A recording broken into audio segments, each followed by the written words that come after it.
কথিত আছে ভগবান শ্রীকৃষ্ণ নাকি তার নাতি অনিরুদ্ধকে উদ্ধার করার জন্য সৈন্য সামন্ত সহ এই স্থানটিতে এসেছিলেন এবং এইখানকার তৎকালীন রাজাকে যুদ্ধে পরাস্ত করে ভগবান শ্রীকৃষ্ণ তার নাতিকে উদ্ধার করে দ্বারকায় নিয়ে গিয়েছিলেন। পৌরাণিক গুরুত্ব ছাড়াও এই স্থানটির ঐতিহাসিক গুরুত্ব অসীম।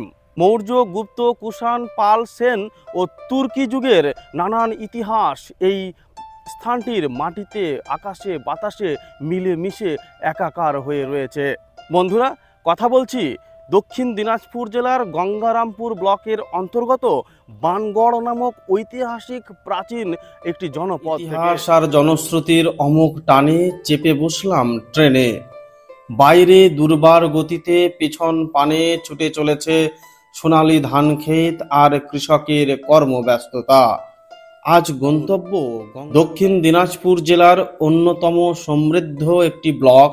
এই গঙ্গারামপুরের আশপাশেই রয়েছে অজানা ইতিহাসের খনি।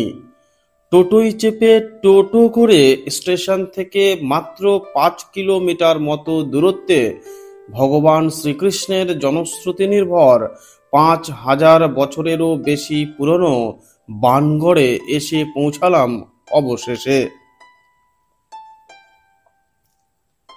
বানগড় প্রাচীন এক সমৃদ্ধ নগরী ছিল একটা সময়। তবে মৌর্য শাসনামলে এটি পুন্ড্রবর্ধন ভুক্তির একটি জেলা পর্যায়ের প্রশাসনিক কেন্দ্র ছিল। মহাভারতে এই স্থানটির উল্লেখ আছে কোটিবর্ষ নামে। এছাড়াও পুরাণ এবং বৃহৎ সংহিতায়ও এই নগরীর উল্লেখ প্রমাণ করে এটি কতটা প্রাচীন এক সমৃদ্ধ জনপদ ছিল। প্রখ্যাত চৈনিক পরিব্রাজক ফাহিয়ান এবং হিউয়েন সাংও এই নগরীতে এসেছিলেন। মৌর্য যুগ ছাড়াও গুপ্ত, শুঙ্গ, কুষাণ, পাল, সেন, সুলতানি আমলের অজস্র পুরাতাত্ত্বিক নিদর্শন প্রমাণ করে কয়েক হাজার বছর ধরে এই বর্তমান বানগড় নগরী তার সমুজ্জ্বল অস্তিত্ব বজায় রেখেছিল। দুর্ধর্ষ তুর্কি বীর ইখতিয়ার উদ্দিন মুহাম্মদ বিন বখতিয়ার খিলজি গৌড় জয় করার পর রাজধানী এই বানগড়ে সরিয়ে নিয়ে আসেন। খিলজি এই বানগড়ের মাটি থেকেই তিব্বত অভিযানের প্রস্তুতি ও পরিকল্পনা করেন। তিব্বতে ব্যর্থ সামরিক অভিযান শেষে খিলজি পালিয়ে আসেন রাজধানী দেবকোটে। বানগড় সেই সময় দেবকোট নামেই পরিচিত ছিল। পরবর্তী সময়ে এই দেবকোট বা বানগড়েই ছুরিকাঘাতে নিহত হন খিলজি। পৌরাণিক তথ্য অনুযায়ী এই বানগড়ের রাজা ছিলেন অসুর রাজ বানাসুর। তার নাম থেকেই স্থানটি বানগড় নামে পরিচিতি লাভ করে। এই বানাসুরের রূপসী কন্যা ছিলেন উষা। জনশ্রুতি অনুযায়ী ভগবান শ্রীকৃষ্ণের নাতি অনিরুদ্ধ উষার প্রেমে আকুল হয়ে তাকে নিয়ে দ্বারকার উদ্দেশ্যে পলায়ন করার সময় বান রাজার প্রহরীদের হাতে বন্দী হন।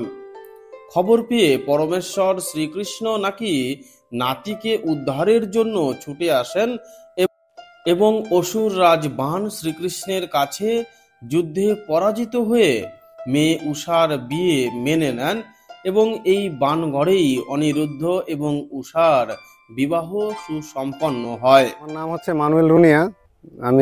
আমার বাড়ি এখানেই। আমি এখানেই ওই পরিষ্কারের কাজকর্ম করি। হচ্ছে বানগড়ে তো সবই শোনা গল্প, এখানে তো কোনো লিখিত এভিডেন্স নেই। সেই হিসাবে গল্পটা হচ্ছে কৃষ্ণ নাতি যে অনিরুদ্ধ ছিল, উনি নাকি এই বানের মেয়ে উষার সঙ্গে প্রেম করতেন। ওকে নিয়ে চলে যাচ্ছিল, সিঁদুর মেয়েকে নিয়ে যাচ্ছে, ও বুদ্ধি করে সিঁদুর পরিয়ে দিয়ে নিয়ে যাচ্ছিল। নিতে গিয়ে এই আমাদের এখান থেকে অল্প দূরে এই উষাহরণ দিয়ে যাচ্ছিল, ওই কুসুমুড়ি থেকে যে উষাহরণ রাস্তাটা আছে, ওটা প্রাচীন নাম উষাহরণ।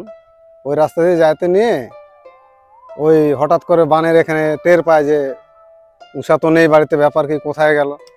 তখন এরা পিছা করতে করতে যায়, ওকে কালিয়াগঞ্জের সিঁদুরমুছি বলে একটা জায়গা আছে, ওই জায়গাটাতে ধরে নিয়ে ওকে ওই মাথা থেকে সিঁদুর টিঁদুর মুছে দিয়ে আবার ফিরায় নিয়ে আসে। ওই জন্য কালিয়াগঞ্জের ওই জায়গাটার নাম সিঁদুরমুছি, ওই ঐতিহাসিক নাম এখনো আছে। কৃষ্ণ নাকি এখানে এসে বানের এই ভিটাতে নাকি পদধূলি স্পর্শ করে বলেছিল যে তোমার এই পাপিষ্ঠ ভূমিকে আমি পবিত্র করে দিলাম। ভানগড়ের ধ্বংস হয়ে যাওয়া স্থাপত্যগুলির মধ্যে এটি এখনো পর্যন্ত সর্ববৃহৎ স্থাপত্য। চারিদিকে ধুধু মাঠ আর ফসলের জমির মধ্যে উঁচু ঢিবি আকারের পোড়ামাটির ইটের তৈরি নানান সব জ্যামিতিক কাঠামোর অবশেষ। খননের ফলে দুর্গ সদৃশ এই মূল ধ্বংসাবশেষের স্থানটিতে শহর কেন্দ্রিক জীবনধারার নানা ছবি দেখতে পাওয়া যায়। শস্যাগার, পয়ঃপ্রণালী, জল সরবরাহের ব্যবস্থা রীতিমতো আধুনিক এক নগর কেন্দ্রিক সভ্যতার সাক্ষ্য বহন করে। এই নগরটির চারিপাশে যে উঁচু প্রাচীর দ্বারা ঘেরা ছিল, তা প্রাচীরের এখনো টিকে থাকা ধ্বংসাবশেষ দেখলে সহজেই আন্দাজ করা যায়। আর প্রাচীরের বাইরে এখনো পরিখা নিরাপত্তা বলয় হাজার বছরের ইতিহাসের সাক্ষী দিয়ে চলেছে। এই বড় বড় প্রায় ধ্বংস হয়ে যাওয়া স্থাপত্যগুলি হয়তো পাহারারত সৈন্যদের জন্য বরাদ্দ ছিল। যে জায়গাটির সাথে প্রায় 5000 বছরের ইতিহাস জড়িয়ে আছে, সেই জায়গাটির কোনো রকমের কোনো সংরক্ষণের কোনো ব্যবস্থা আমাদের চোখে পড়ল না, যেটা আমার কাছে খুবই বেদনাদায়ক মনে হয়েছে। কথায় বলে বাঙালি আত্মবিস্মৃত জাতি, কিন্তু আমার এখানে আসার পরে মনে হচ্ছে বাঙালি যেন ইতিহাস বিস্তৃতও জাতি।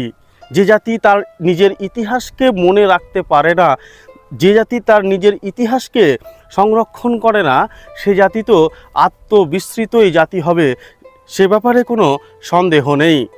চারিদিকে খোলা মাঠ, খোলা মাঠের মধ্যেই পড়ে রয়েছে কয়েক হাজার বছরের ইতিহাস গায়ে মেখে এই প্রাচীন বানগড় নগরী।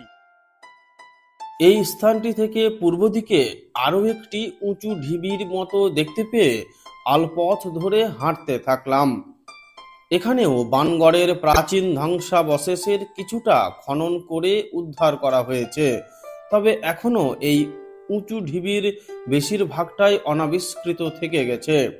হয়তো ঠিকঠাকভাবে খনন হলে মাটির নিচে চাপা পড়ে থাকা হাজার বছরের ইতিহাসের অন্য কোনো অধ্যায়ের সাথে পরিচিত হতে পারতাম আমরা। কয়েক হাজার বছরের পৌরাণিক ঐতিহাসিক বানগড় অবহেলায় পড়ে রয়েছে। বেশিরভাগ জায়গা দখল করে চলছে দেদার চাষাবাদ, এবং এই ঐতিহাসিক এই জায়গাটি এখন পশুচারণ ক্ষেত্র আর ফুটবল খেলার মাঠ। দেওয়াল থেকে একটু একটু করে খুলে নেওয়া হচ্ছে ইতিহাসের গন্ধমাখা ইট। কোনো সুরক্ষা প্রাচীর বা কাঁটাতার না থাকায় মাতাল আর সদ্য কিশোর কিশোরীর এক অবাধ স্বর্গরাজ্যে পরিণত হয়েছে গোটা এলাকাটি। আর এভাবেই হয়তো পাথরের উপর করা দৃষ্টিনন্দন সূক্ষ্ম কারুকাজ আর পোড়ামাটির ইট বেদখল হয়ে যাবে। সঙ্গে বানগড়ের সমৃদ্ধ ইতিহাস হয়তো সত্যিই একদিন শুধু গল্প হয়ে থেকে যাবে।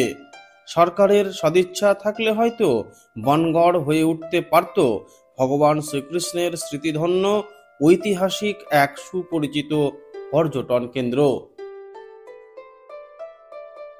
বন্ধুরা, আজকের মতো এই পর্যন্তই। দেখা হবে পরবর্তী ভিডিওতে, এই প্রত্যাশায় বিদায় নিলাম। ভালো থাকুন, ভালো রাখুন, সুস্থ থাকুন। ধন্যবাদ।